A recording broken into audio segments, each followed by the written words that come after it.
Hello viewers! Welcome to my personal vlog. Lisa is here again. So gusto nyo bang malaman kung ano yung mga iba't ibang noodles na kinakain ng mga Chinese dito sa Hong Kong? Saray, halina kayo, isama ko kayo sa aming cabinet na napakaraming noodles para malaman nyo kasi nagsasabi kayo na pag mga Chinese, ay lagi yan kumakain ng noodles, di ba unhealthy yan? Oh, ngayon ipapakita ko sa inyo kung ano yung mga noodles na kinakain nila. Bakit ba sabi ko kinakaon? Oh my God, nahirapan ako magtagalog ngayong araw na ito. So, pakita ko sa inyo yung mga noodles na kinakain ng mga amo ko dito, viewers. Ha? Para matigil na yung iba kasi sabi sa akin, ay mga Chinese yan. Unhealthy yan, di ba yung lagi kumakain ng noodles? Di ba unhealthy yan? Marami ako mga natatanggap ng mga comment or mga, yung mga kilala ko lang na sa Pilipinas, sabi, dyan ka pala sa Hong Kong, lagi kayo kumakain ng noodles, napaka-unhealthy. Pakita ko lang sa inyo na healthy. Inakyat ko talaga dito sa cabinet, no, para mapakita sa inyo kung ano yung mga noodles na sinasabi nyong unhealthy, which is ma-healthy naman. So, dito, na-arrange ko na ito, ay nakain na namin, so naubos na yung part na ganyan, so bibili pa si Lola. So, sa mga bata, or sa mga amo ko, ito din yung minsan yung niluluto ko. Ito yung mga sobra sa nakapack. So, nilagay ko dito para hindi siya para malinis tingnan. So, yung mga bata, ito yung kinakain nila, mga Mars, sa umaga, yung mga ganitong noodles. Ayan. So, pinapasoft ko lang yan. Paano ba yung pinapasoft? Pinapalambot, tapos lagyan mo lang ng mga gulay-gulay, at saka yung mga pagkain nyo na leftover sa gabi. Solved na yon. Tapos ito din. Ito yung pasta na niluluto natin sa spaghetti sa Pilipinas. Yan din yung isa sa mga noodles na kinakain nila tuwing umaga. Ito din, parang sutanghon. So, dito tayo sa itaas kasi marami dito. Oh.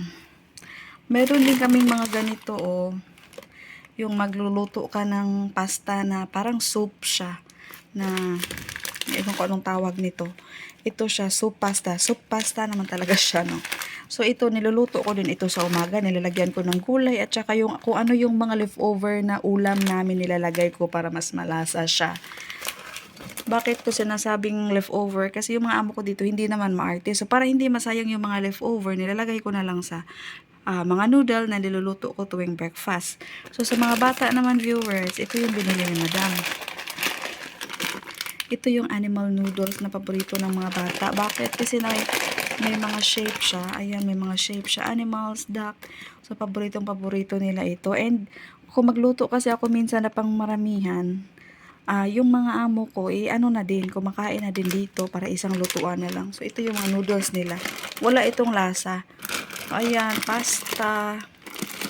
Karamihan dito pasta na, ayan. So, mga pasta talaga yung mga noodles nila, viewers. Hindi yung mga, akala nyo mga ano ba yun? Yung mga instant noodles, hindi ganun. So, ito yung mga pasta na ginagamit natin sa spaghetti. Pero dito, kinakain niya nila with soup. So, lulutuan mo lang sila, palambutin mo, lagyan mo ng gulay-gulay. Ito din, oh, yung ganito. Tsaka ito, sticky, ano to? Rice noodles to ito. So, paano yan lutuin? Lagyan mo lang ng sabaw. Sabaw, tsaka gulay. Ganyan lang. Lagyan mo ng mga ham or sausage or kung anong mga available na mga pang mo dyan para dagdag pang palasa. So, ito. Meron din ganito. Nilalagyan ko din to ng gulay. Pwede mong lutuin dito yung stir fry or with soup na noodles tuwing umaga. So, ito yung mga noodles na kinakain nila tuwing umaga. So, nakita nyo naman, wala ditong instant noodle na akala ng iba, akala ng karamihan, instant noodle yung kinakain kaya hindi healthy. Nako, napaka-healthy ng mga kinakain ng mga Chinese dito, viewers.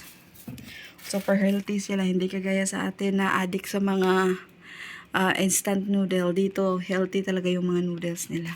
Kita nyo na, lahat ng mga noodles nandun sa cabinet is healthy. Kumakain din naman sila minsan ng unhealthy, pero very rare. Kumbaga, bihira lang talaga. Kasi napaka-healthy nilang tao. Kahit na masarap yung noodles na unhealthy, yung mga instant noodles, pero hindi sila laging kumakain ng ganun. Sa 2 months, isang beses lang. Mostly talaga healthy talaga yung mga noodles na kinakain nila. And yung mga noodles din, convert into carbohydrates yan. Pag papipiliin mo sila rice or noodles, mas pipiliin nila yung noodles. mas mas advantage sa atin, lalo na ako, pag ako yung nagluluto. Kasi pag rice, kailangan mo magluto ng 2 ulam. Ay, 3 ulam pala, kailangan mo magluto ng isang meat or chicken, and then maglagay ka ng fish tsaka vegetable. Pag noodles, wala na, isang lutuan lang, maglagay noodles lang, tsaka lagyan mo ng vegetable at tsaka kunting meat, solve na sa kanila yon, isang lang, wala ng ibang ulam. Pero pag rice talaga, kailangan mo magluto ng marami. Kaya yung mga nagsasabi dyan na nasa Hong Kong, laging kumakain ng noodles, okay lang yung noodles na kinakain dito, healthy. Hindi naman laging kumakain ng unhealthy noodles or yung instant noodles. So, yun lang. Thank you.